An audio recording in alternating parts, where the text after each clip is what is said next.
Thank you very much. I was just dealing with people from the Middle East, Arab people and other people on the potential peace deal for the Middle East. Peace for the Middle East, that's a beautiful phrase, and we hope it's going to come true, but it's very close. And they're doing very well. We have a great team over there, great negotiators, and there are unfortunately great negotiators on the other side also. But it's something I think that will happen, got a good chance of happening. I may go there sometime toward the end of the week, maybe on Sunday, actually, and we'll see. But there's a very good chance negotiations are going along very well. We're dealing with Hamas and many of the countries. As you know, we have all of the Muslim countries are included. All of the Arab countries are included. Very rich countries and some that are not so rich, but just about everybody's included. It's never happened before. Nothing like that's happened before. And our final negotiation, as you know, is with Hamas. And it seems to be going well. So we'll let you know.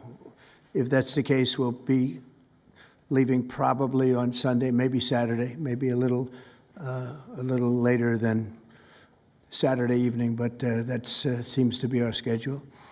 It should be clear to all Americans that we have a very serious left-wing terror threat in our country. Radicals associated with the domestic terror group Antifa that you've heard a lot about lately, and I've heard a lot about them for 10 years. And other far-left extremists have been carrying out a campaign of violence against ICE agents and other officials charged with enforcing federal law. In Chicago, anarchists have surveilled at least 4 local ICE facilities and posted diagrams of the buildings online, meaning nothing but bad, accompanied by photos of specific ICE agents that they're targeting, one in particular who's a top person and a great patriot. In July, approximately a dozen Antifa-aligned militants stormed the ICE facility in Texas and then lured officers out of the building before firing dozens of rounds at police. They were crazy, frankly, shooting one Texas officer in the neck. And in Portland, Oregon, Antifa thugs have repeatedly attacked our officers and laid siege to federal property in an attempt to violently stop the execution of federal law. Everything we're doing is very lawful. What they're doing is not lawful. And what the governor and the mayor of, as an example, you could say of Portland, and you can say certainly of Chicago, it's not lawful what they're doing. They have to be very careful.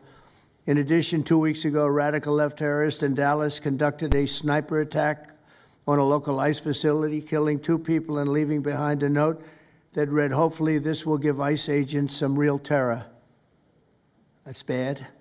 This attack came the very same month that Charlie Kirk was assassinated by a far-left extremist who inscribed the words, "Hey, fascist, catch," meaning catch the bullet, onto the bullet shelf itself. The epidemic of left-wing violence and Antifa-inspired terror has been escalating for nearly a decade. At universities, Antifa has organized riotous mobs to attack campus speakers. I see it all the time. And these are agitators, anarchists, and they're paid. And you'll find that out. You'll be finding it out very soon. You should see what we have on these people. These are bad people. These are people that want to destroy our country. We're not going to let it happen. They've used armed gangs to assault local police in cities nationwide, and they've attacked journalists reporting on their crimes. So the journalists that report on their crimes, don't worry, you're very safe. I hope that's not going to turn you around, but they have been very threatening to people, but we're going to be very threatening to them, far more threatening to them than they ever were with us, and that includes the people that fund them. Probably some of the people I know, some of the people I dine with, but if they do, they're in deep trouble. So we're going to be looking very strongly at the people that are funding these operations. When you see the signs, and they're all made out of a beautiful paper, beautiful, nice, stiff, very expensive paper with beautiful wood handles, all the same color. They come from very expensive printing machines. These are not people that write out their signs in a basement that believe in something. These are paid anarchists. At least 3 of these courageous journalists have personally been victims of Antifa attacks. Andy Ngo has been repeatedly beaten by Antifa thugs for his work in Andy is a very serious person, too, I have to tell you. I've been watching him for a long time. Is Andy here? That's what I thought. Hello, Andy. I thought that was you. You're looking better than you do out on those streets, huh? You look much better. It's nice to have you. You feel a little safer here, I think, maybe. Well, not that safe, because you have them. You have to worry about that.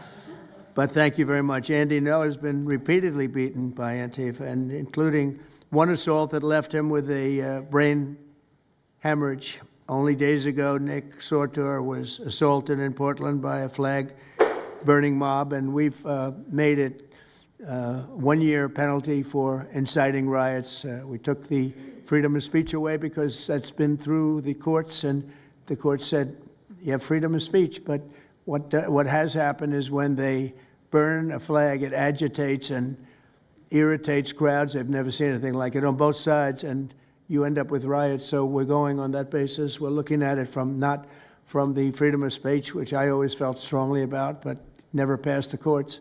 This is what they do, is they incite. When you burn an American flag, you incite tremendous violence. We have many examples of it, many examples of it, and it's actually down on tape, and you see things happen that just don't happen unless it's the flag that's burning. Very recently, Katie Davis Court was hit in the face with a flagpole in Portland by an Antifa radical, leaving her with a very blackened eye. So, Katie, thank you very much. And I'd like to also say that I watched Nick. Where's Nick? Is Nick here? Nick? Hi, Nick. That was a rough time you went through. I hope you got my little note. I wrote you a note. Yeah, I really appreciated that. It helped a lot because it was a difficult situation. It was very stressful, and your note helped a lot. I truly appreciate it. I thought it was terrible, actually. I thought it was terrible. So we'll talk about it a little bit.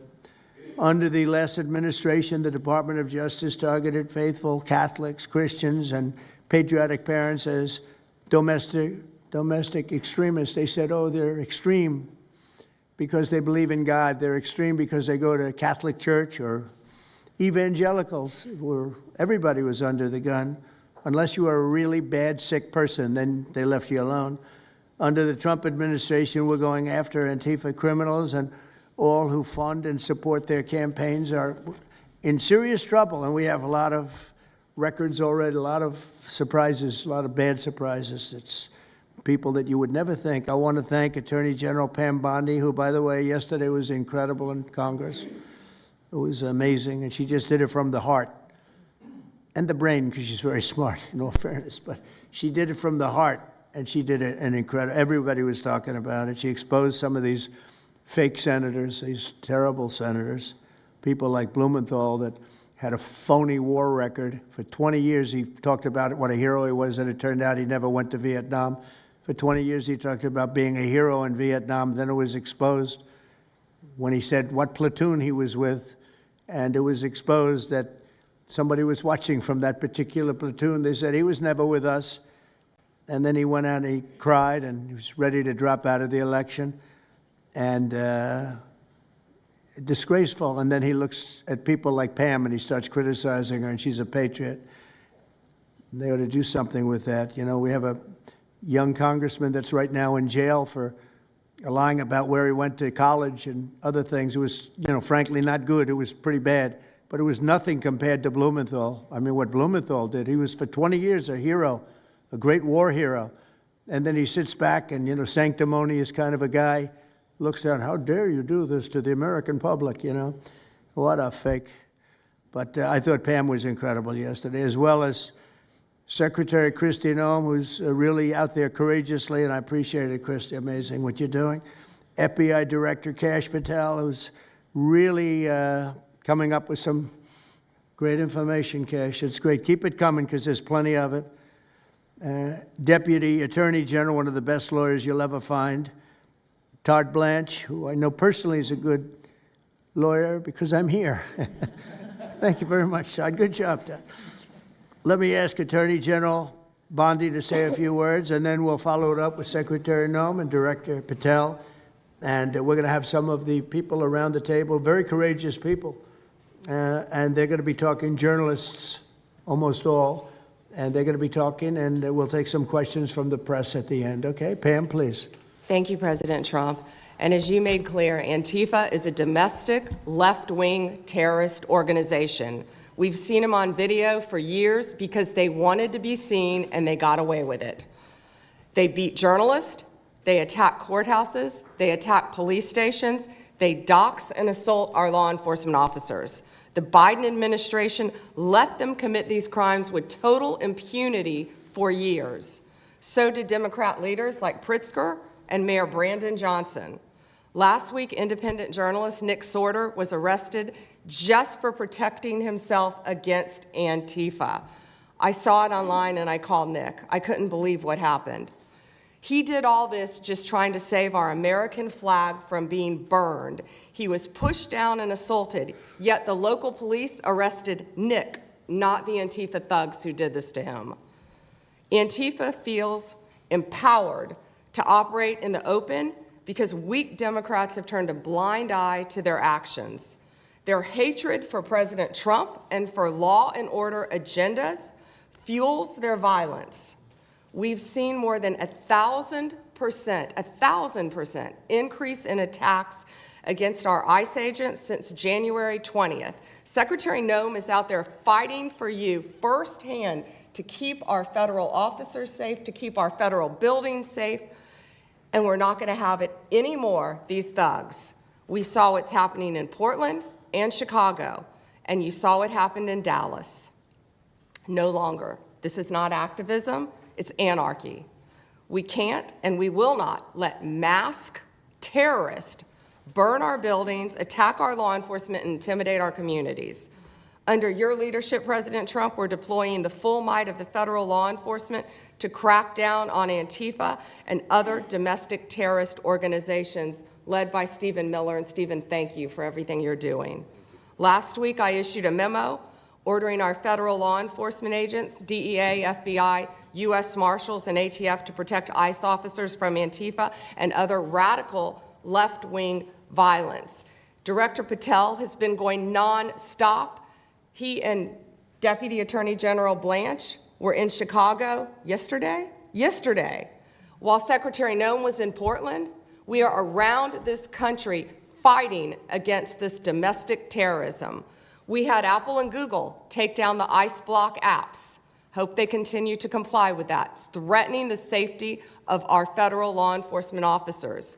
We're not going to stop at just arresting the violent criminals we can see in the streets. Fighting crime is more than just getting the bad guy off the streets. It's breaking down the organization brick by brick. Just like we did with cartels, we're going to take the same approach, President Trump, with Antifa. Destroy the entire organization from top to bottom. We're going to take them apart. Thanks to your bold leadership and the designation of Antifa as a terrorist organization, which is exactly what they are, Americans will no longer tolerate their unhinged violence. Thank you. Thank you very much, Pam. Christy. Well, thank you, Mr. President, and thank you for hosting today and focusing on Antifa and the terrorists that they are. Let's not make any mistake. These individuals do not just want to threaten our law enforcement officers, threaten our journalists, and the citizens of this country. They want to kill them. Their agenda is to destroy the American people and our way of life, and this president is standing in their way. He is stopping them from bringing their death and their destruction to the individual citizens in this country that just want to raise their kids and their grandkids in peace and in safety. I want to also thank everyone around this table for being so bold and so brave, for standing up and recognizing the threat that Antifa is to our way of life. By recognizing how advanced they are, how sophisticated their networks are, how they've infiltrated our entire country, and we're seeing them play out with their tactics from city to city, and how they have built out their funding mechanisms. And, sir, I also want to thank our Treasury Secretary for his work in getting to the bottom of these funding mechanisms and individuals who are perpetuating this violence on our American cities. I was in Portland yesterday and had the chance to visit with the governor of Oregon and also the mayor. They're in town, and they are absolutely covering up the terrorism that is hitting their streets. While you talked about some of the stories of our ICE agents, our Border Patrol agents, how they have been attacked, how they have been shot at, injured, the damage that they've done, these leaders in these local cities, along with Pritzker and Johnson, ignore what's going on, or, sir, they're helping Antifa cover it up. We have arrested dozens of individuals that are Antifa members or affiliated with them, and I want to thank our Attorney General for prosecuting them and making sure they never see the light of day again. They have been so bold in making sure we're bringing those individuals to justice. One of the individuals we arrested recently in Portland was the girlfriend of one of the founders of Antifa, and that we are hoping that as we go after her, interview her, and prosecute her, we will get more and more information about the network and how we can root them out and eliminate them from the existence of American society. I want to thank the new journalists here today for telling their stories and for being able and willing to go to the streets and to cover what's happening here in America. Many times the legacy media has looked the other way, refused to tell the stories. The networks have not really focused on what this is and what damage it is doing to our country, and how this network of Antifa is just as sophisticated as MS-13, as TDA, as ISIS, as Hezbollah, as Hamas, as all of them. They are just as dangerous. They have an agenda to destroy us, just like the other terrorists we've dealt with for many, many years. And today is the day that we have a president that won't tolerate it and will stand up and fight for the American people. So thank you for being here, for being so bold, and for standing in the gap at such a time as this. It will matter, it will make a difference, and your life will be one of significance because of what you've done today. So with that, God bless you, and thank you, Mr. President. Thank you very much. Thank you. Cash, please.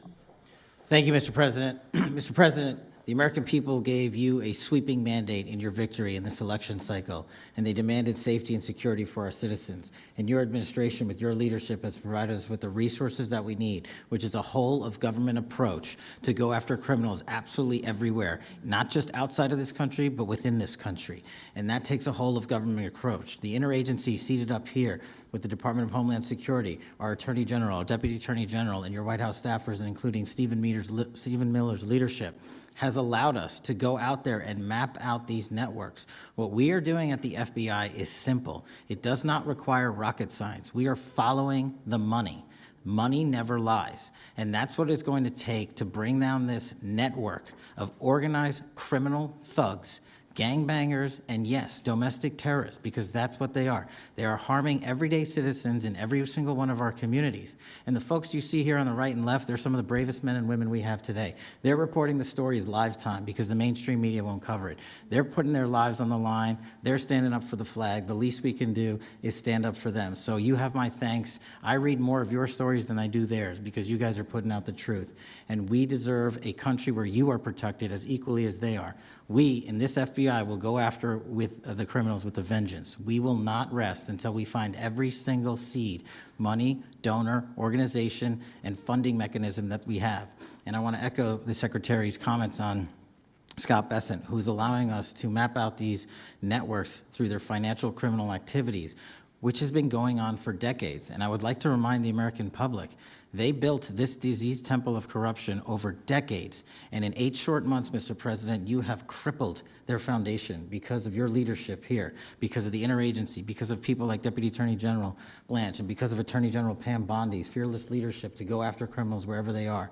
They will not be able to hide. They were able to hide and conspire with prior administrations, and we are exposing their corruption from within. And we will go to every single city in this country under Operation Summer Heat and the other operations we are doing at the FBI to bring these criminals to justice. We will arrest every single one of them from whatever perch you sit in, private or public, no matter how your goal or your ambition is. It will be crushed by the Constitution because the American people deserve law and order, and that's what we're going to give you. Thank you very much, Cash. Great job. Maybe we'll start over here. Would any of you like to say something? Feel free. You can say it in front of a fine group of people, also journalists and reporters. You want to start? Sure. Go ahead. Absolutely. President Trump, members of the cabinet, really appreciate you guys bringing this together. And the fact that we are here today on such short notice shows how serious you guys are taking this issue of trans terrorists and frankly, the cities and police departments that are cooperating with Antifa, such as Portland. I mean, the Portland politicians are literally willing to sacrifice their own citizens just to appease these Antifa terrorists. It's sickening. I've seen it firsthand, obviously. When I went to jail that night, never expected it to happen. I thought that they were maybe removing me for my own safety. It never crossed my mind that I was the one that was being arrested for a crime after I was just thrown into a hole. I heard from the Department of Homeland Security after I had gotten out of jail, and one of your, I won't say exactly who it was, but somebody very close to Secretary Noem over here said that they were legitimately worried for my safety in the Portland jail. But luckily, the Portland jail was, I was the only one there, essentially, because they don't actually arrest people in Portland, besides conservative journalists, I guess. So, look, I'm glad that it was not a good night for me. Let's just say that. It was not fun sitting in that jail, but I'm glad to see what has come of it. And I've been able to talk to a bunch of FBI agents, ATF agents, DHS agents that I didn't even know existed until I went there and went to that ICE facility. And the morale is at an all-time high. It is so exciting to see these guys know now that they have the backing of the Secretary, the DOJ, as well as the President of the United States, and they are there to do their job. They are going to fulfill this mission and deport these violent criminals. I believe one of the ones that I did a ride-along with Secretary Noem yesterday, President Trump, and there was a pedophile that had come into the country 5 times over the past 7 years. 7 years, and apparently under the Biden regime, that was just allowed to happen. That was fine, no problem. It's concerning to me that you're seeing the Portland Police Department, as well as the governor of Oregon, and the mayor, of course, coming out and running defense for pedophiles that have entered the country illegally 5 times. It's crazy. I'm glad it's taking a front row seat in the media.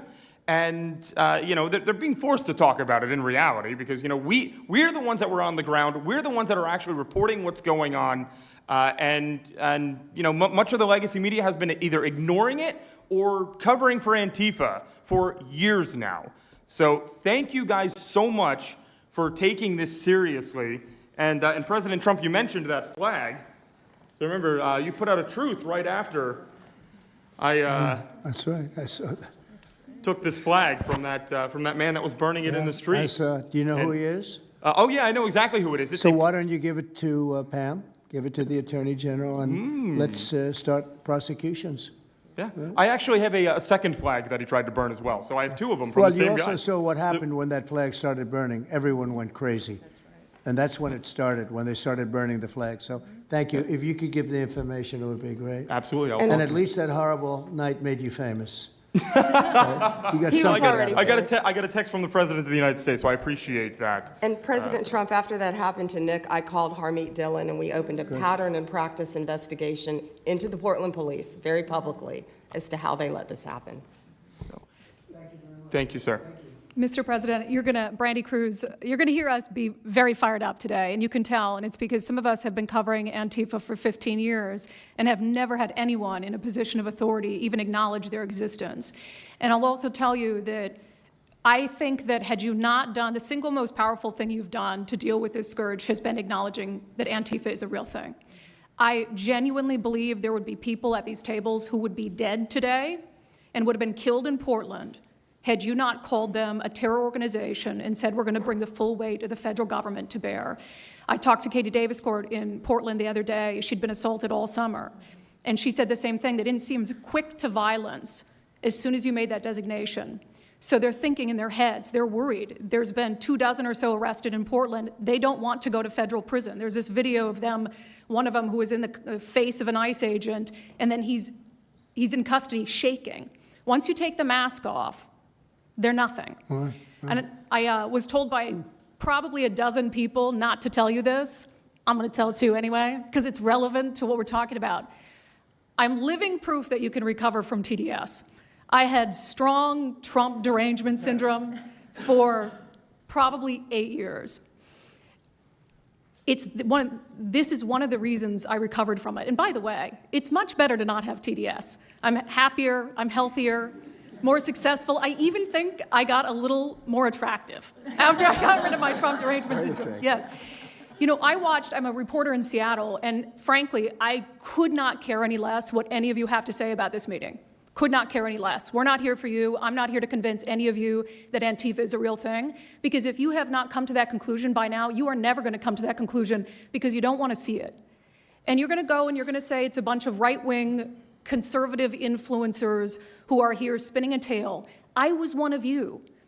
I was a mainstream reporter in Seattle for 10 years. I was a TV reporter on the streets doing my job, and I was still assaulted by Antifa. So it's not about being conservative. It's about people who go there and show what they're doing. And when I saw, after all those years, that the media wouldn't be honest about what was happening, that Democratic politicians wouldn't be honest about what was happening, I thought, well, gosh, if they're not being honest about that, maybe they're not being honest about President Trump either. And it opened my mind to just looking at things for what they were. And now I find you quite funny, actually. Now it's like I said, I'm much happier about it. But, you know, for me, again, I could not care any less the stories that they go to print. This is what I care about. We have 3.5 years. Nothing is guaranteed, although I think if Democrats keep it up, we'll probably have Republican presidents for the next 3 decades. But nothing is guaranteed, and so what I want to see over the next 3.5 years is a full court press to dismantle Antifa once and for all in a meaningful way. I know, Andy, we talked before this about some ideas. That's really what we want to. I don't care what the media says. I don't care what Democrats say.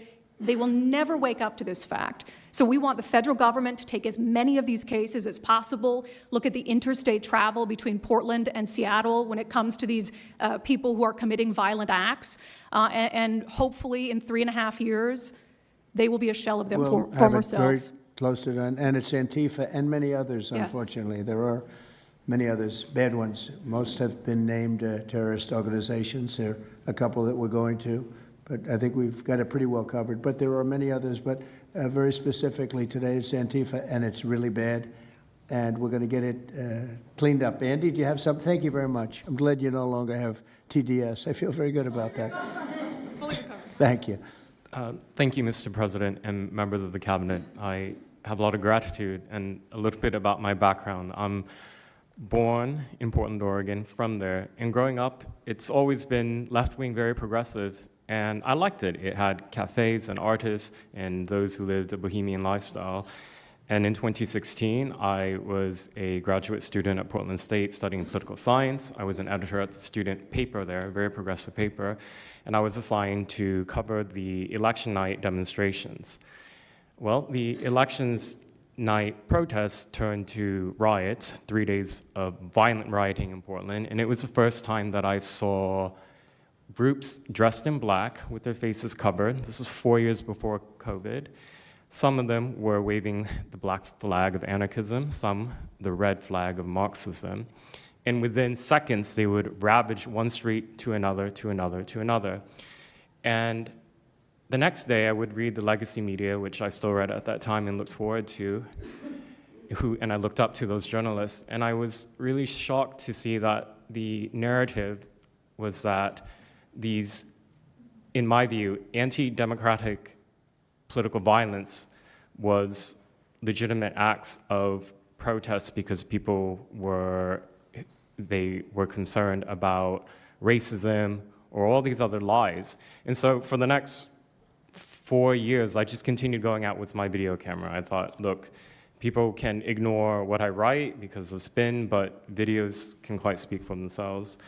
And in 2019, it led to me nearly losing my life. I was covering another Antifa protest turned riot. At that point, had been routine in Portland, and then I was ambushed in a mob beating. And I had never been in a fight. I didn't even realize that I was being assaulted until seconds in.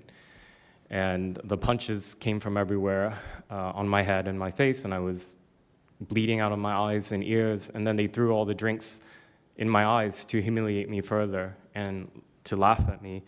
And I was rushed to the hospital in an ambulance and CT scan, and I had subarachnoid hemorrhage, which is bleeding in the brain. I nearly died. And after surviving that, the reporting that I saw in liberal media it seemed to suggest that I had deserved it because they branded me far right. And some even went so far as to suggest that I maybe faked my injuries. A BuzzFeed reporter asked for my medical records, which I did provide, but this felt so, it's like because I didn't die in that attack, there was another round of people who wanted to finish me off.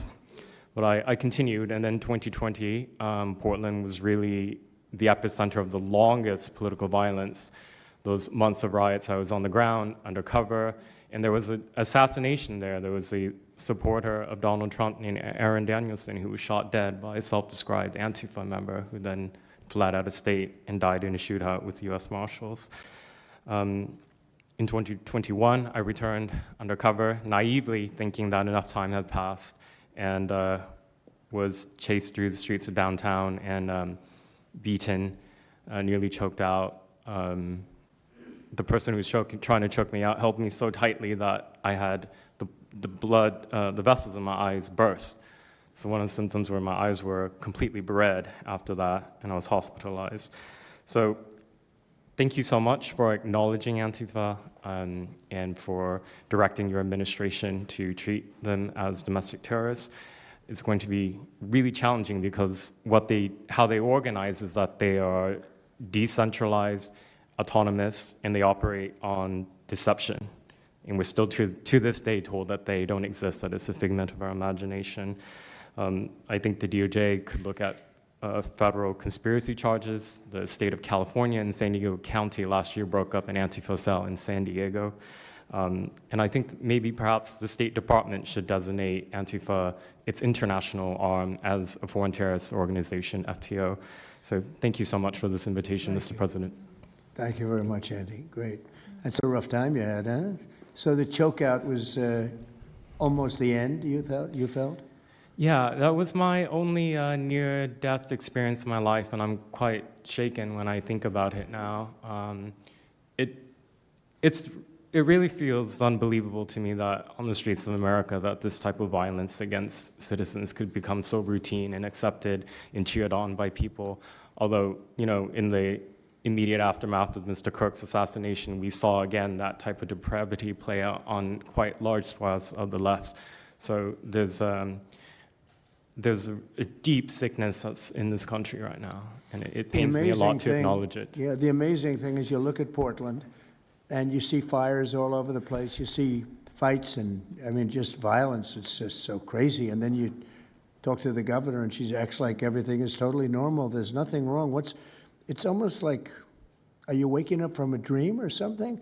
You see it on your network. You see it all over the place. And it's so bad. It's so crazy. It's like the movies you see for the kids, I guess not only the kids, adults also, where you have these bombed out cities and these bombed out people. It's like worse than that. I don't think they could make a movie as bad. And then the governor will get up and say, I don't know why they're coming here.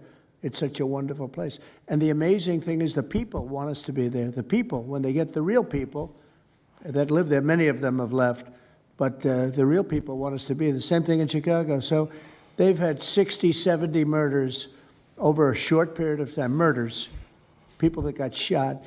They've had hundreds of people shot, and then a guy like Pritzker, or this low IQ mayor, gets up. I mean, he got up, he's got a 5% approval rating, and the people are all against him. They want people to come. Beautiful black women are wearing a MAGA hat last night on television. Beautiful people. And they said, we don't care who comes, just stop the crime. They don't care, frankly, they don't care if it's National Guard and military. Send in anybody you want, stop the crime. And they're afraid to go out. They can't even go out. And then a guy like Pritzker, think of that, 50, 60, 70 people over a short period of time murdered, actually murdered, mostly gun violence, but knives, but gun violence, they're murdered, and hundreds of people shot. They had one weekend where they had like 18 murdered and 71 shot. But they said, you know what their excuse is? Yeah, but it was a long weekend. In other words, it was a long weekend, so that was okay. And then Pritzker gets up and he says, like, I don't know what they're talking about. We don't have crime here. They're crazy. I think actually they're petrified. You know, their families live there, everything else. I actually think they're scared. Pritzker was a failure in his family. They threw him out of the family business. Guy's a loser. But you know what? They actually, I believe they're scared. They're actually frightened for their lives. Jack, please say a few words. Mr. President, thank you so much for having us here today and holding this roundtable. Antifa is real. Antifa has been around in various iterations for almost 100 years in some instances, going back to the Weimar Republic in Germany. And it's now been just under 1 month since we saw a far leftist murder Charlie Kirk, and we saw thousands upon thousands of people, other far leftists and people in positions of authority, people like nurses and pilots and doctors and HR departments, celebrating the death and the murder of Charlie Kirk. This sickness that's out there is absolutely real. And Mr. President, thank you for mentioning the fact that one of the bullet casings read, "Hey fascist, catch" on it. One of the other bullet casings right next to that had Bella Ciao written on it. Now, Bella Ciao is a song that is known in Antifa circles as the international anthem of Antifa. And all of us around this room that have studied Antifa, we're very familiar with these symbols. And Mr. President, I think the situation is getting worse. When you look at people like Luigi Maggioni in his 20s, Thomas Matthew Crooks, of course, who took a shot at you, sir, the ICE shooter in Dallas, and now this Tyler Robinson, we're starting to see a pattern of more and more murderous violence. And this same violence is not just random. It is targeted assassinations, which are getting worse. And every single one of us in this room that goes out there, and obviously you as well, sir, and all the staff, we are now under that threat every single day. And working there at Turning Point USA, and I've spent just about the last month out there in Phoenix with Erica, with the family, with the team.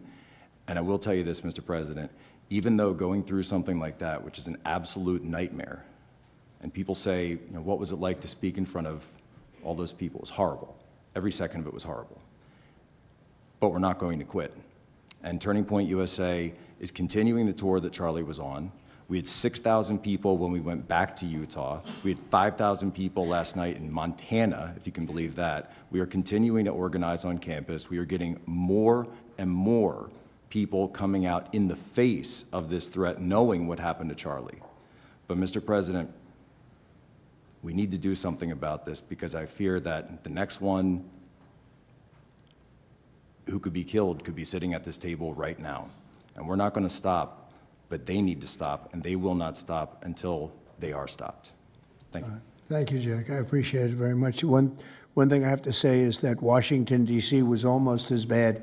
I don't know what could be worse than Portland. You don't even have stores anymore. They don't even put glass up. They put plywood on their windows, but most of the retailers have left. But Washington, D.C. was so bad, and Pam, I'd say it took 12 days to really make it pretty good, and a month to make it great. And now people are going out to dinner. The restaurants are booming. They don't have enough seats. They're opening up new restaurants because many of them closed. And people are walking down the street totally safe. A reporter, I'm not sure if she's there. I can't see somebody reported there. She is. She was violently assaulted. And I don't know, she tends to be somewhat liberal, but she wasn't liberal on this one. I appreciated your honesty, but that won't happen again. It won't happen again. You're lucky you're alive, frankly, with what happened. I know exactly what took place. So Washington, D.C., our capital, we thought we'd start there appropriately, and it's safe, and people are so happy. They're so happy. And now it's a couple of months. I went to dinner there. I felt totally safe. I gave a press conference right in the middle of the street, which I don't think Secret Service was thrilled about. But, you know, I'll tell you what, I wouldn't have wanted to do it 6 months ago. It's incredible what happened. Now we're in Memphis. As you know, we're having a great impact in Memphis. It's been only a week, but it's, Cash, I hear it's been amazing what's happening there, just very early. But you take a look at D.C. and you take a look at some of the other. We've had a big impact. What we haven't said, because Pritzker said, well, crime is going down in Chicago. Well, 5 months ago, Cash went to Chicago with a lot of FBI agents just to prepare it. so that we went in with, I guess you could call it a surge, call it whatever you want, but would be even more effective. And we're going to be doing that, and very, very strongly doing that, because Chicago is a very unsafe city. It's a great city. The head of the Union Pacific Railroad said, "Sir, please save Chicago. It's a great city. It can be saved." Other cities are gone. I mean, they're lost. They can get better, but they're just really, they've been so decimated. But I'm so proud of what they've done so quickly in D.C., and it's taking place quickly in Memphis, where we were asked to go by the mayor and by the governor. And it's really incredible what we can do and how fast we can do it. Let's go for two more. Would you like to go? And then Katie, you'll go. Okay, please. Yeah, thank you, Mr. President, for having us here. And not to sound like a broken record, but it needs to be said that Antifa is real. Yeah. It's real. It's a threat. I just saw them last weekend over in Portland while they're causing mayhem over there.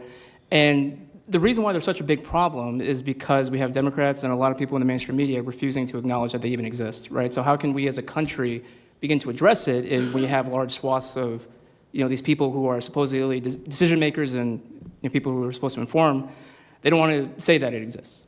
Because the common argument is like, well, they're not a real organization because there's no national leadership, they don't have a national headquarters, so how can law enforcement go after a group that doesn't exist like that? Well, law enforcement goes after criminal groups that organize to rob banks or do smash and grabs.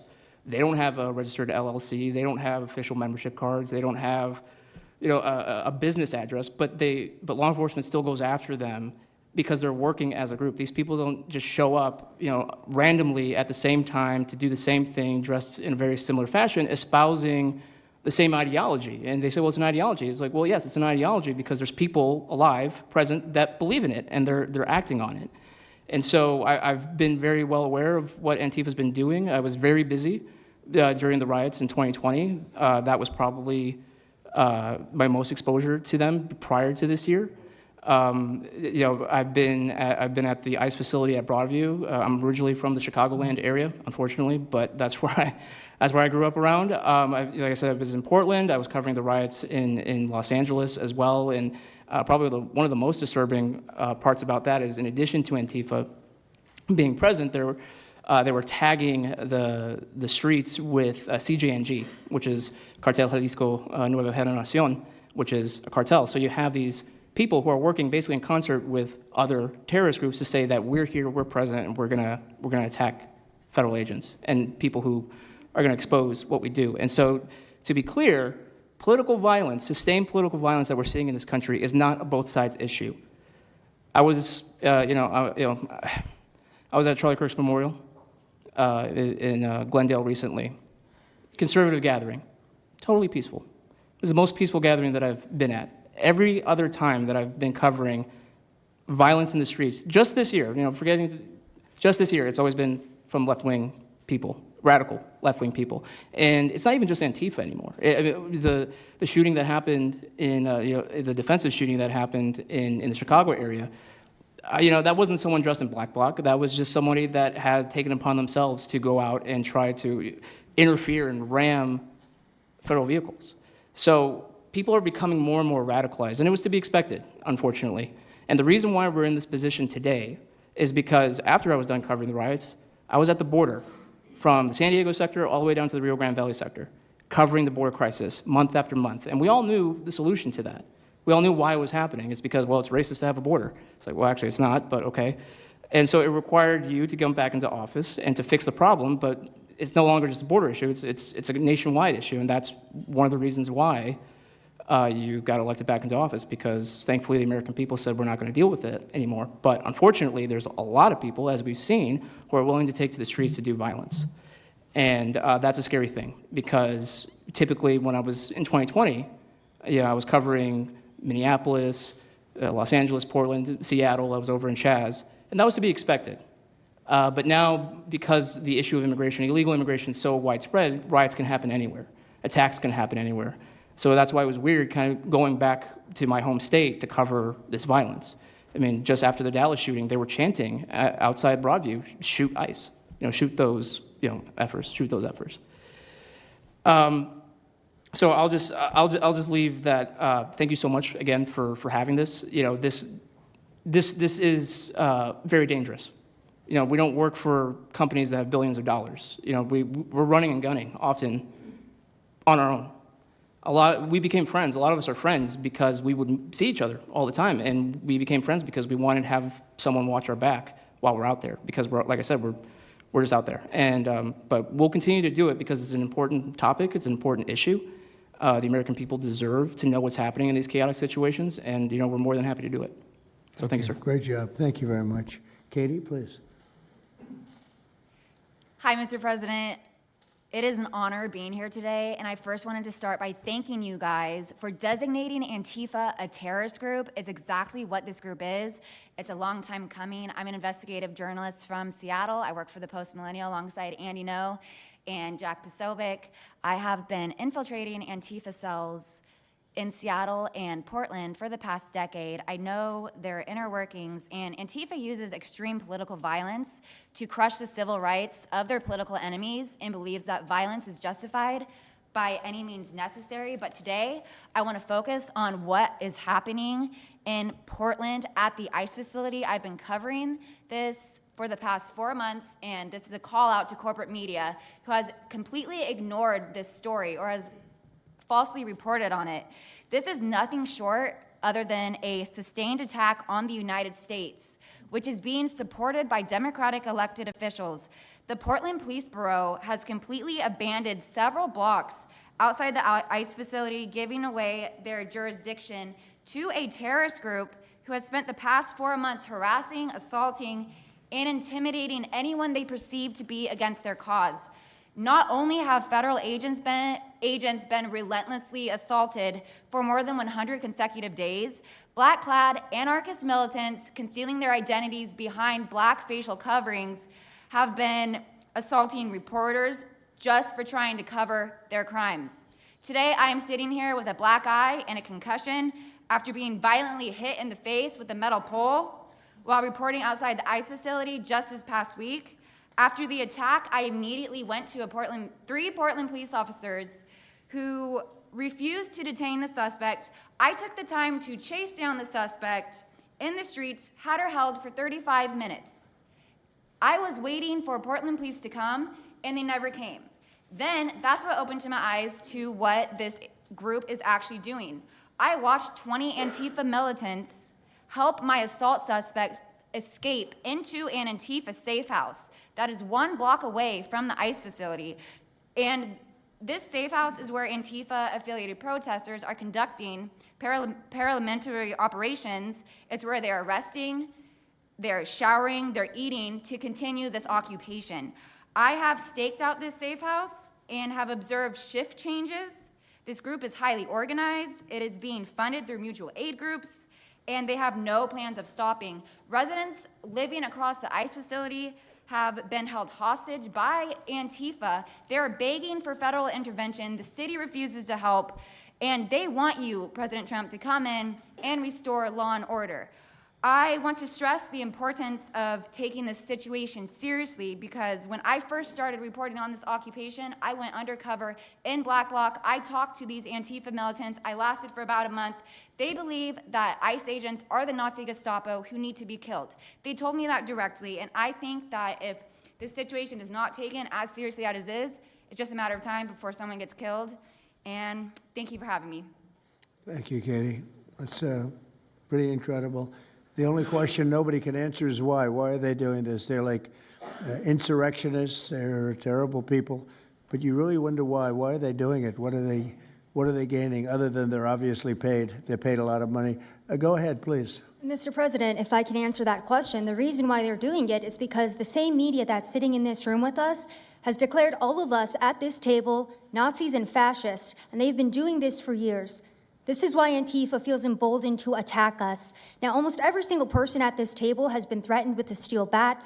We've been assaulted, we've been harassed, we've been threatened, and that is in huge part due to the media. So my message right now is for you guys. Because 2 years ago, back in 2020, by the way, I was censored for my reporting on Antifa here in Washington, D.C. You were talking about how safe it is. Now, Mr. President, it wasn't so safe back then. Back in 2020, I watched as a father was being mobbed and surrounded by Antifa members as his terrified, crying children looked on and the police here did nothing. I watched as a woman had her hair violently ripped out of her skull simply for waving an American flag on the streets of Washington, D.C. And by the way, if you guys try to go and find any of this footage, you won't find any of it because Twitter deleted all of it because our president shared my reporting and they deleted my entire account immediately after. So now, if you want to know what happened in 2020, all you're going to see is the media headlines that said that it was fiery but mostly peaceful. Thanks for that one, CNN. The reality is that it was an extremely violent period of time, and for the last 10 years, Antifa has been wreaking havoc on law-abiding and innocent American citizens, and it needs to end. Now, I'm with Turning Point USA. It's an honor to be here, Mr. President. Thank you guys so much, everybody in the administration, for giving us a seat at the table, because the media has not only been demonizing us for so long, but immediately after the brutal assassination of our founder, Charlie Kirk, our Turning Point USA chapters have seen an uptick in violence across the nation as Antifa chapters that are embedded in our universities go and target them. It's been extremely difficult to report on the ground, and for a long time I was afraid to go to Portland because I knew that the only people who would have my back, like Julio said, were one of my friends on the ground because there is no police force there. I was terrified to go because I knew if I got shot or stabbed, and I have been assaulted, I've been mobbed and robbed in Austin, Texas by Antifa, that nobody would come to help me.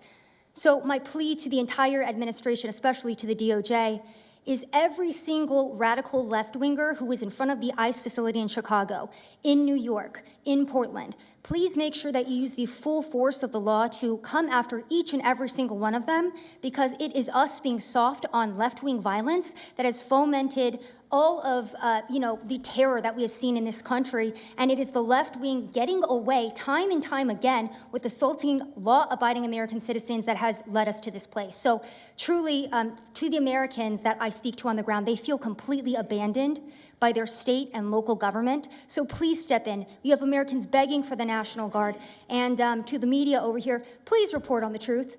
Please do your jobs.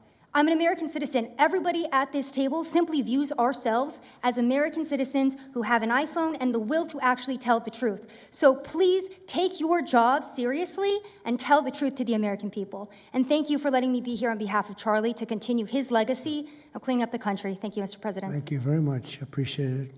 Wow, you feel very strongly, I can see. I'm mad. I got beat up so many times, Mr. President. My friends have gotten beaten up, and I want to cry right now from happiness because we have been completely ignored for so long. For almost 10 years, we've been getting assaulted on the streets. I have watched children cry as their parents have been attacked on the streets. That should not be happening at our nation's capital. So please, again, the DOJ, please utilize the full force and go after each and every single one of these people. Fantastic. Thank you very much. Great job. Impassioned.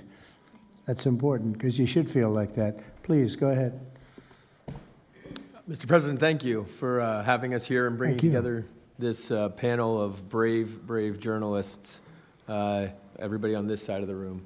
And no one can speak to the violence better than these people here. So I think we know that this is not just a story about violence and chaos, as you alluded to, Mr. President. This is a money story.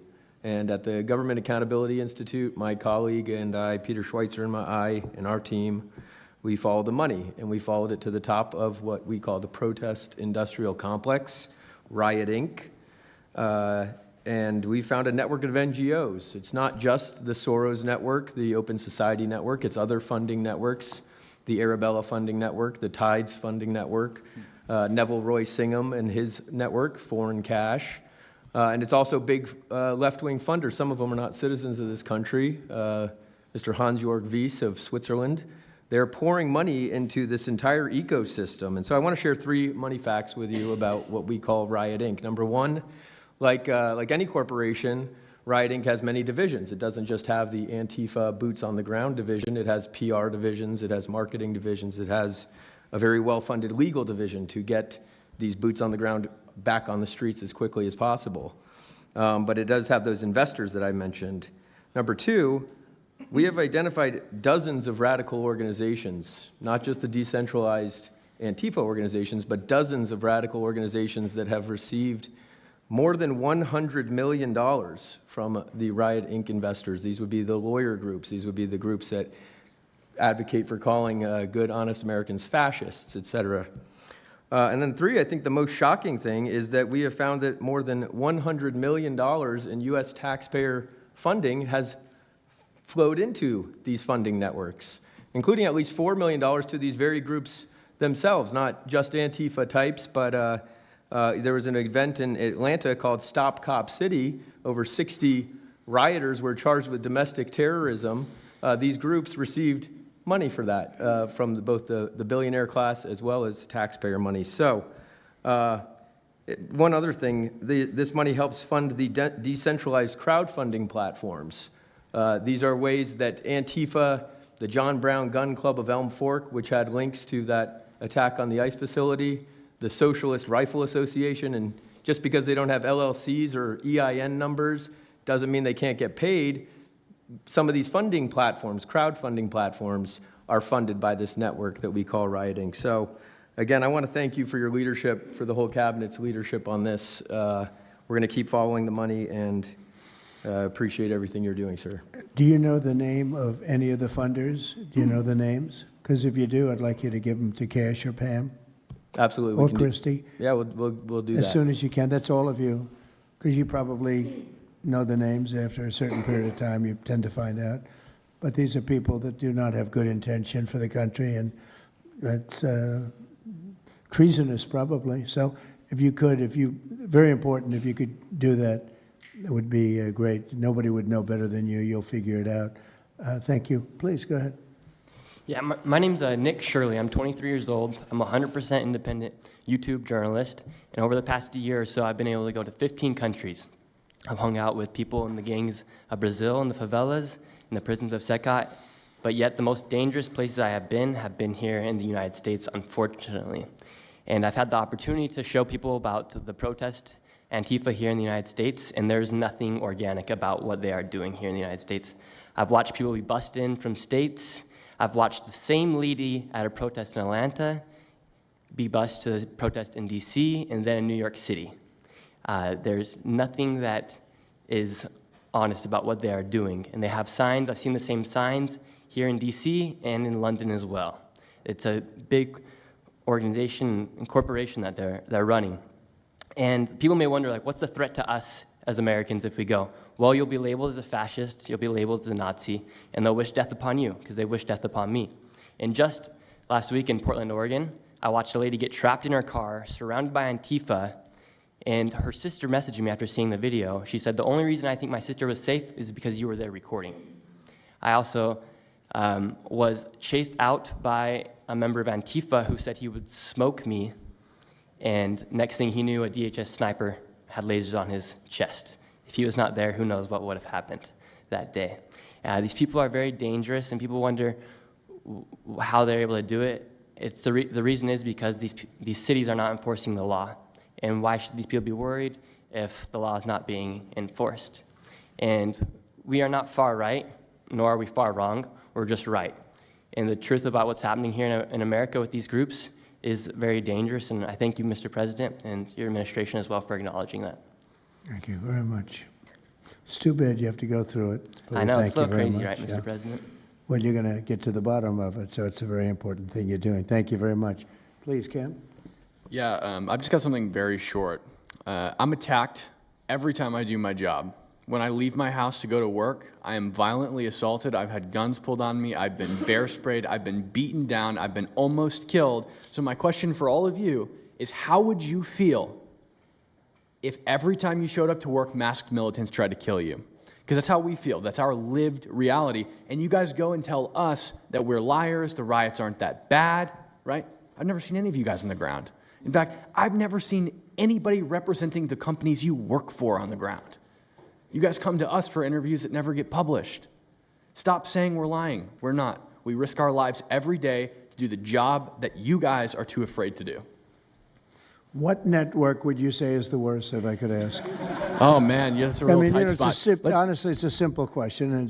Well, there's a lot of people in this pool, and I would say I'm not talking about Fox. I'm not talking about Newsmax or any outlet that resembles them, so I'll let you guys put the pieces together on who I'm exactly talking about. Who would you say? Which network would you say? MSNBC, for sure. Oh, they're terrible. I agree. They're CNN, terrible. probably close, yeah. Yeah. I'd rate it that way, yeah. MSNBC, that's Brian Roberts. Yeah. That he allows that to happen is a disgrace. Absolutely. And CNN is second.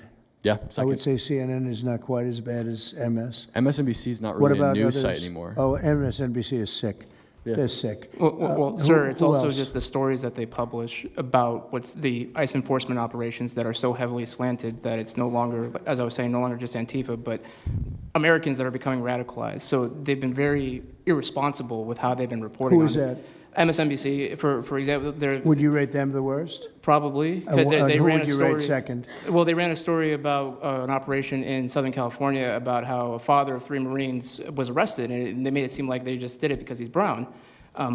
But there's video of that same man charging at the agents with a weed whacker. Now, I've worked with weed whackers back in the day, and you don't want to be on the receiving end of one of those. So that's why he was arrested, but the story was presented as if it's a brown guy just simply being arrested. And I've been around ICE agents, and I'm a citizen, so I feel fine. But it's just that's why. It's not just Antifa. It's not happening in a vacuum. It's multiple working in factors. conjunction. I think they work in conjunction with some of the media. I think ABC is very bad. I think NBC is very bad.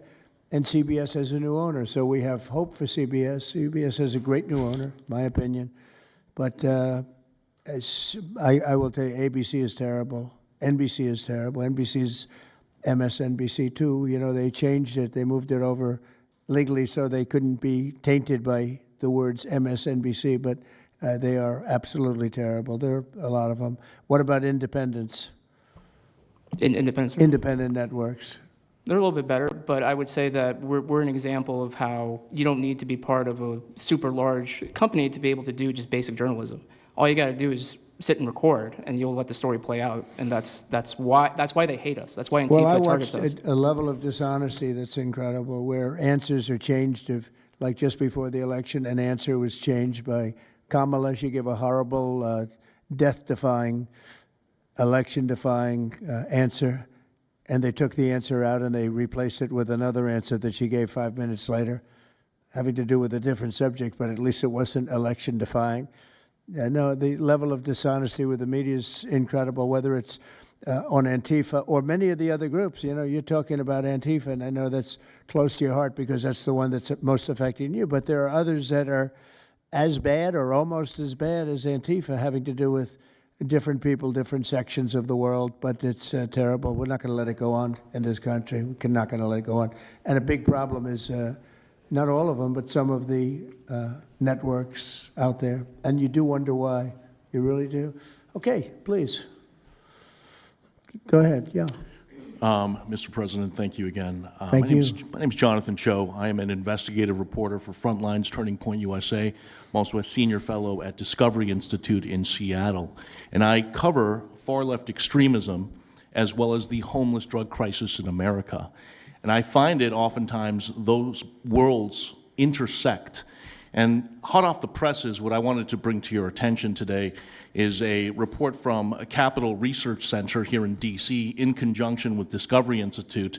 They just put out this study right now, and what it shows is that Antifa is heavily embedded in the homeless and housing nonprofit sector.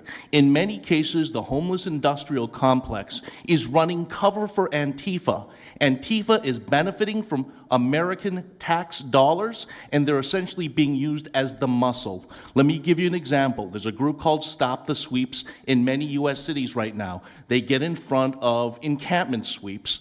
What they're doing quietly is they're bringing in Antifa militants to manufacture a crisis to make the police look bad. Another group right now that is behind Antifa and working with Antifa very closely, based on the research that we have right now that we're going to give to you and your team, are the Democratic Socialists of America, also known as DSA. Again, these far-left progressive groups tend to be aligning themselves with Antifa.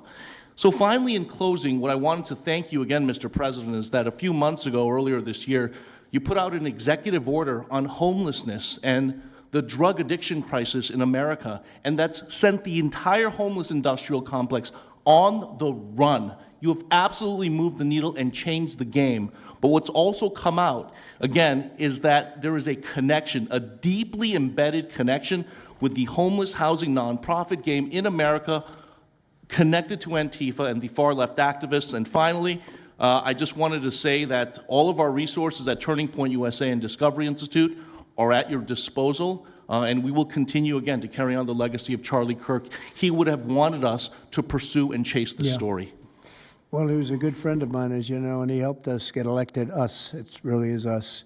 It's even some of them, but not too many of them, not enough of them. And did you notice when we mentioned CNN and MSDNC, the cameras went off. 2 of the cameras immediately went off, but they're not going to cover it anyway. The problem we have is that this is a very important meeting, but you'll see very little press about it. These are major statements being made by major people, including the people right here, and you're not going to see too much about it. They don't like to cover this kind of thing. So it's very dishonest what's going on there. I think the press is a big factor. Please, go ahead. Thank you, James. Mr. President, thank you so much for having us all here to bring attention to this matter. You did mention MSDNC, CNN, a handful of those other outlets that have been lying about, various things, but especially what ICE, the brave men and women over at ICE have been doing. I was talking to Antifa members in Portland the other day, and a lot of these people genuinely believe, they buy these lies, and they genuinely believe that they're fighting against literal Nazis and not brave men and women that are putting their lives on the line to basically, enforce basic immigration law, right? That everyone seemed to agree with up until maybe a few years ago, a handful of years ago. So once again, thank you so much for having me. My name is James Klug. While my primary job is traveling around the country, having conversations with Americans about various political topics and issues, I have had a lot of run-ins with Antifa over the last 5 years. And I do think that Antifa is a primary reason why many conservatives are afraid to go out and protest and make their voices heard and maybe bring friends and family to a demonstration and exercise their First Amendment right, because they are literally deathly afraid. And I talk to these people all the time. They're afraid of militants showing up in black bloc and hurting them and their families. And, I've personally witnessed Antifa assaulting hundreds of police officers. I've witnessed them firebombing police departments and federal property. I've witnessed them making death threats against federal agents, police officers, journalists. I think I've witnessed every single person here, maybe not personally, but I've seen them get, hunted down and attacked. And so, this is a group that is responsible for a good percentage, if not a majority, of the violent riots in 2021 and 2020, when Democrat mayors had a kind of a hands-off approach with these left-wing militants. Just as a quick reminder for everybody, we're talking about dozens of murders that happened in those riots. We're talking about billions of dollars of damage to property and communities all over the country. We're talking about thousands of officer injuries. So this isn't just like some little thing that they're, they punch a journalist here and there. No, they're responsible for a lot of damage and a lot of people that have, unfortunately died and basically suppressing people's voices, And so what I did want to talk about is to get this footage, almost every single person in the room here, to get this footage, you have to go undercover because you are at risk of being beaten or worse. You have to go undercover. You have to film low-key to capture them committing crimes. This is stuff that the mainstream media was not doing and has not been doing. They'll show when Antifa is maybe, it's a little bit more peaceful, and they'll show when it's more mellow, but they'll remove the cameras when things get violent and it's actually dangerous to be here. And I have personally witnessed legacy media vans showing up at a riot 300 yards away, getting out of the vehicle, filming for 30 seconds, saying something like, fiery but mostly peaceful, packing up, and to add insult to injury, you have Democrat politicians that are saying, it's just an idea, right? That's all this is, so it's just an idea. After all of this chaos, it's just an idea. Well, that idea has threatened to kill me and many of my friends that are here today. So, Mr. President, thank you so much for bringing this to the forefront, and it's definitely making a big change. Really appreciate you. One question. So why is it there are numerous groups? I mean, Antifa is terrible, but you have other groups that I guess probably are almost as bad or just as bad. Not one other group was mentioned. I'm sort of surprised at that. You just come into contact with Antifa? It seems to be that you mostly come into contact with Antifa. Please. There's a lot of overlap, and I would say that, for instance, Jonathan brought up the Democratic Socialists of America. They're basically the same thing. I mean, there's a lot of Democratic Socialists of America who are out there in black bloc, hiding their faces. And so I think we use, and I do understand, for the record, I do understand the challenge, as Andy pointed out, with Antifa as a graspable entity. I do. But at the end of the day, when you look at behavior, you prosecute behavior, right? We're not prosecuting ideas or ideology, you're prosecuting behavior. So whether you can prove that this amorphous thing is Antifa or someone has a patch that says Antifa, it doesn't matter. Did they assault someone? Did they assault a federal agent? Were they engaged in rioting? What is it? And so they're always using that, oh, well, they don't call themselves Antifa, even though some of them literally do. It's called Rose City Antifa. How long has it been around in Portland, Andy? Since 2007. They call themselves Antifa. In Seattle, I was outside the federal building, and they were yelling, "There's no police here, this is Antifa land." And then at the same time, Democrats, like our governor, oh, Antifa is an idea.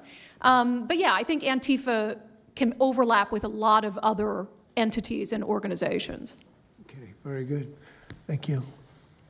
President Trump, I just wanted to add this real quick, because you were asking which mainstream media outlet is the worst. What I think, it's any of them that decided to call Kilmar Abrego Garcia Maryland Dad. Because when I'm out there on the street talking to these people, they call Maryland Dad is this human, he's actually a human trafficking MS-13 gang member that's illegally in the country. But the amount of people on the street that I spoke with that thought that he was a U.S. citizen that was being deported to Uganda is dangerous. These people genuinely believe, based on what comes out of the garbage standing over here, that you guys are deporting U.S. citizens.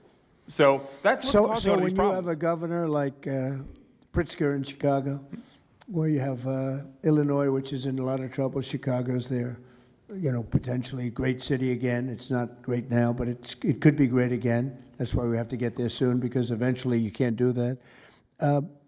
What makes a man like that say that things are wonderful? Why doesn't he say, we love that President Trump is going to come and help us clean up Chicago and make it safe again, as opposed to fighting us and pretending that there weren't 50 murders and 200 shootings and all of that? Why is that? Go ahead, Nick. To spite you.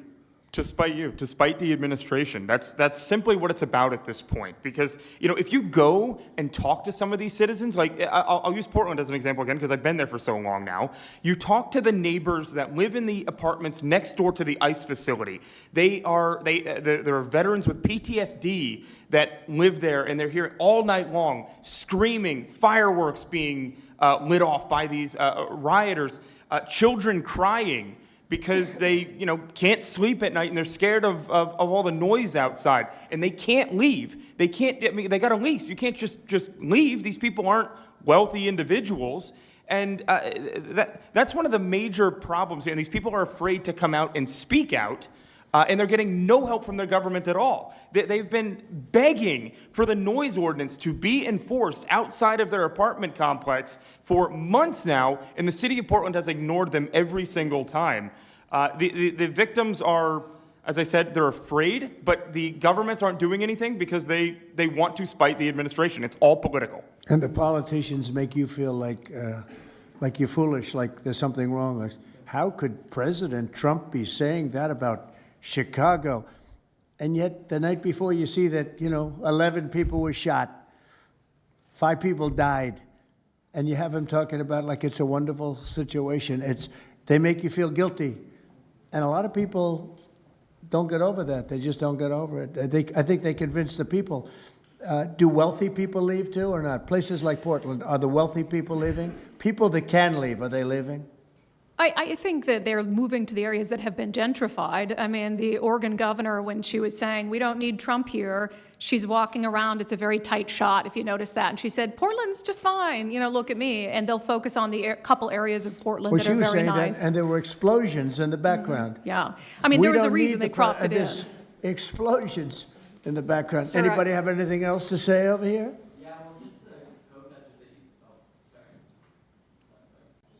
And then we'll get, should we be taking questions, or is it just a waste of time? Because they're going to ask questions, but, well, there's Brian, he's good. But you know what?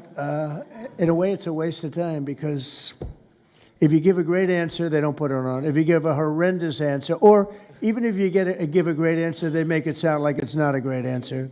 They're very dishonest. Go ahead, Nick. Yeah, and I think part of that dishonesty comes from what they see. For instance, I've never been asked to go on any other show besides Fox News. My clips go viral everywhere, but they've never even asked, like CNN's never asked, MSNBC's never asked. And a lot of times when I go to hotels, I'll stay and I'll watch like MSNBC. Fortunately, their ratings are terrible. They are terrible. MSNBC is dying, and CNN is dying like a dog. And Poor CNN. It's so pathetic. It is very pathetic. You ever see their anchors in the evening? Nobody ever heard of them. Where do these people come? I could take anybody off the street in Washington, D.C. that do a better job. Yeah, and it's not hard to show what's going on these days. You literally have an iPhone and you can post it on X. They don't believe in the star system, you know. It's just one of those things, right? Okay, Nick, you finished, Nick? Yeah, Are thank you you very finished, much. Nick? Good Can I- job. Thank you very much. Well, you've been through hell, I tell you that, but you're really incredible patriots, incredible people. Go ahead, please, Brian. Brian, go ahead. I'm so thankful for each and every one of you here right now, and I'm very grateful that my network, Real America's Voice, has partnered up with many of you. Jack Sobin, you have a show on a network. Many of you, Savannah, have appeared on a network as well, so thank you for being here.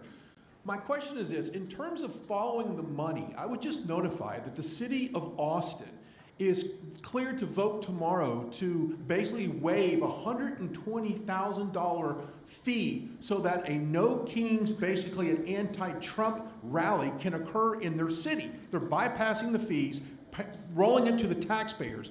So my question is to you: what can the people of Austin, Texas do right now to make sure that their tax dollars don't fund a No Kings anti-Trump rally coming up? Well, you just tell me that I would love to do something about that. You know, bring a lawsuit, do something. You know, the best thing you can do is have honest elections, because the elections are totally rigged in so many of these places. You know, you take a look, the people, they're all loving you.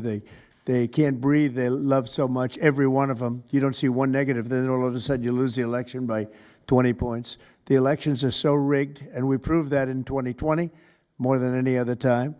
But even the last election, there were areas that I won by much more. We won in a landslide, but I actually won in more of a landslide than we thought. I said, you got to get out, make it too big to rig. And fortunately, the people made it too big to rig. They tried.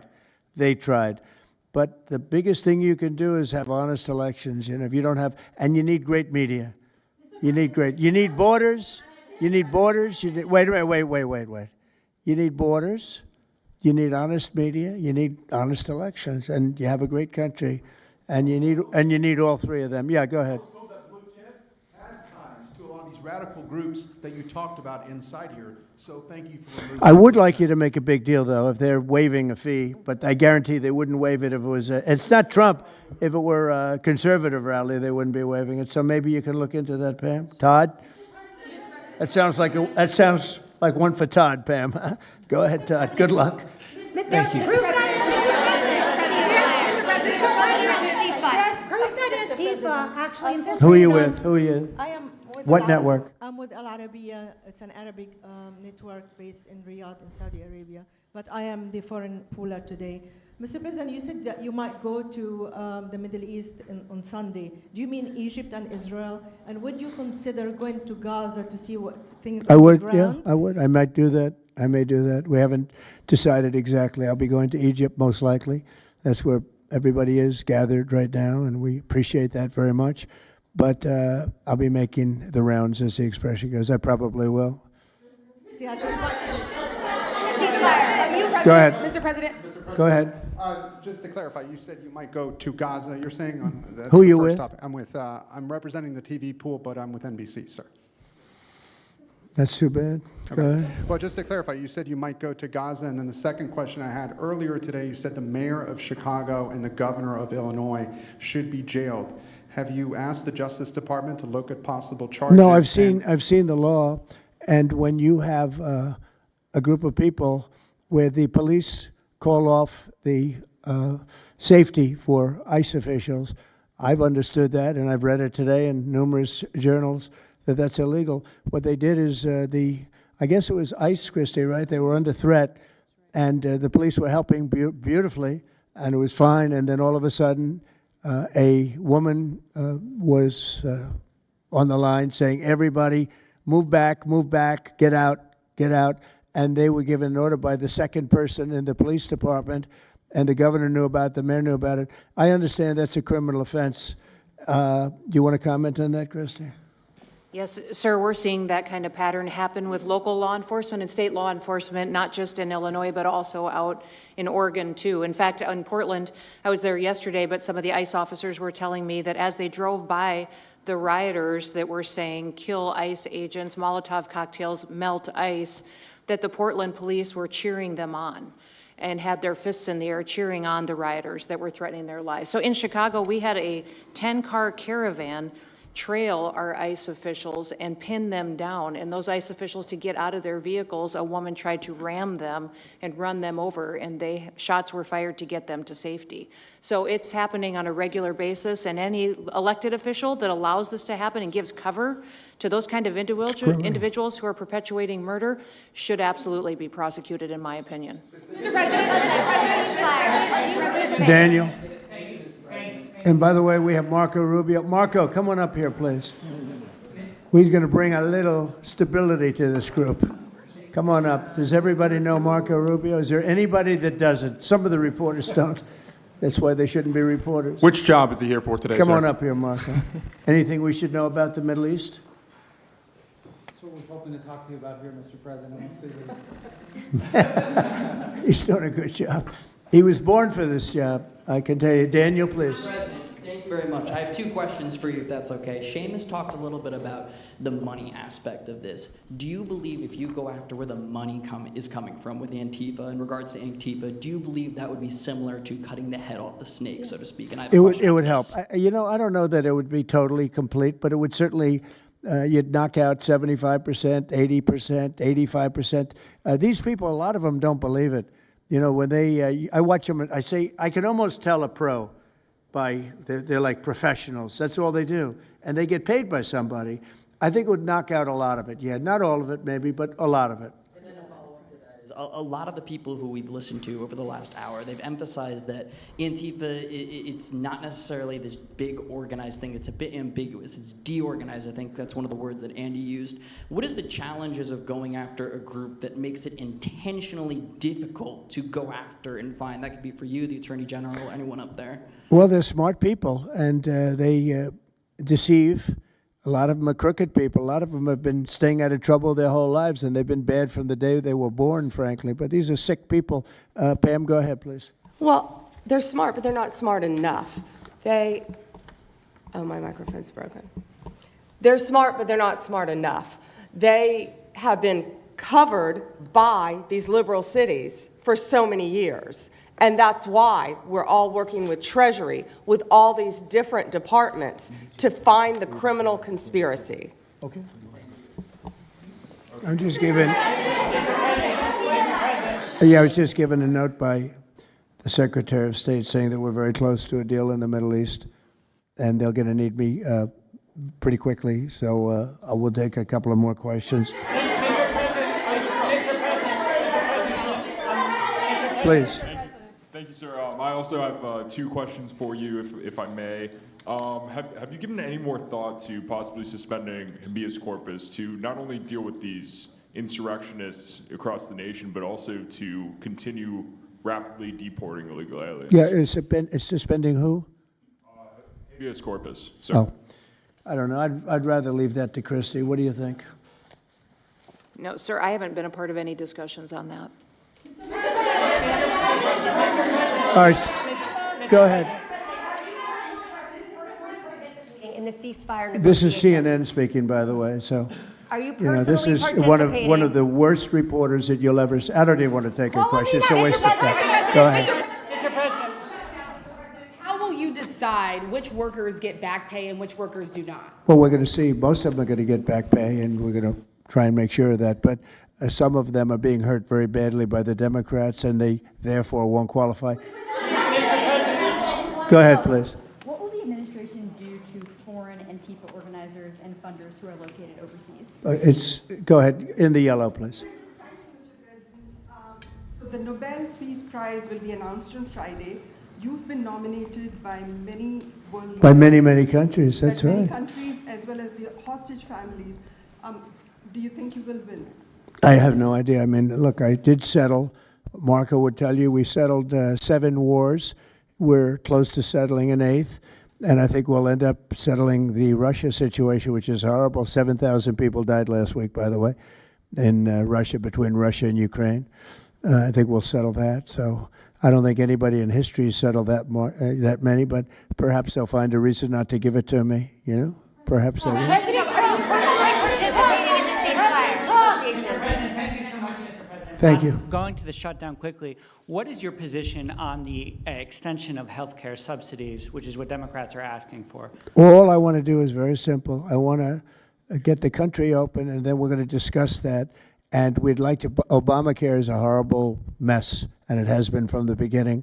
We want to make it better, stronger, even if it costs more money, we want to make it better. The Democrats want to make it worse. The Democrats want to approve health care for illegals coming into our country, many of them coming in from prisons and mental institutions and drug dealers.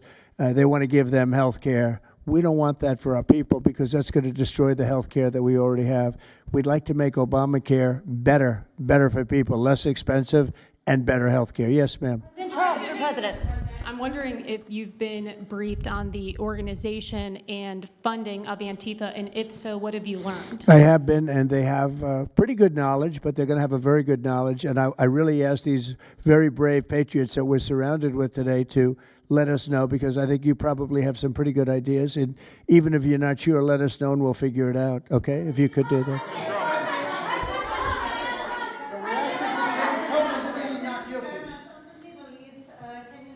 You're from Italy? No, I'm from France. Can you specify how close we are to the deal? Would that be announced today, tomorrow? And do you want to see the hostages released before you travel to the region? No, I think I'll probably go maybe before the hostages are released or shortly thereafter, pretty much shortly thereafter. Yeah, please. Participating in the negotiation. Go ahead. Who are you with? Who are you with? The Center Square. I had the honor of asking you originally if you would designate Antifa a terror organization. And I stand here before you today, and I'm echoing what Andy said over here. Are you going to work with your administration, as the Secretary of State's here, are you going to work with your administration to designate it a foreign terror organization? You mean a terror? Antifa? A foreign terror organization. Well, has that been done? Pretty close, right? Would you like to see it done? Yes, Mr. President. You think it would help? They have foreign I'd be links glad all to across do it. Western I think it's Europe. the kind of thing I'd like to do. If you'd like, does Middle everybody East. agree? If you agree, I agree. Let's get it done, okay? Let's get it done. Marco, we'll take care of it. Mr. President. That's international, you mean? Yes. International. Yes, President. Sounds good to me. Foreign terror organization. Steve, are you okay with it? Yes, it's true. There are extensive foreign ties, and I think that would be a very valid step to take. Good, I think so too. Yes. Good, I think it's a good point. Thank you. President, are you planning on personally participating in this? On the shutdown, we are now about 1 week away from military service members missing their paychecks. We'll always take care of our military. Would you encourage Congress to pass a standalone bill to pay our service members? Yeah, that probably will happen. We don't have to worry about it yet. That's a long time. You know what 1 week is for me? An eternity. 1 week for me is a long time. We'll take care of it. Our military is always going to be taken care of. Yeah, please. Blue dress, blue. President, Rebecca with Blaze News. I'm curious to know, so you're talking about the money funding these Antifa organizations, and somebody brought up Roy Singham, I think it was you, who, by the way, is married to one of the co-founders of Code Pink, this infamous left-wing organization. I'm curious to know the administration. Who is that? Who is that? Roy Singham. He's married to. No, did you say they're here? No, he's not. A journalist brought him up, but he Oh, I is, see. Okay. Yeah. Okay. Jameis, thank you. Good bring up. Excellent. Go ahead. He's somebody who's been reported on extensively, and I'd love to know what the administration is going to do to actually bring consequences to some of these names. You mentioned. Well, I don't know the name, but I would like to ask Pam to take a look at it. You know, a lot of the best information we find are through you and other people like you. So I'd like you to look at it, Pam.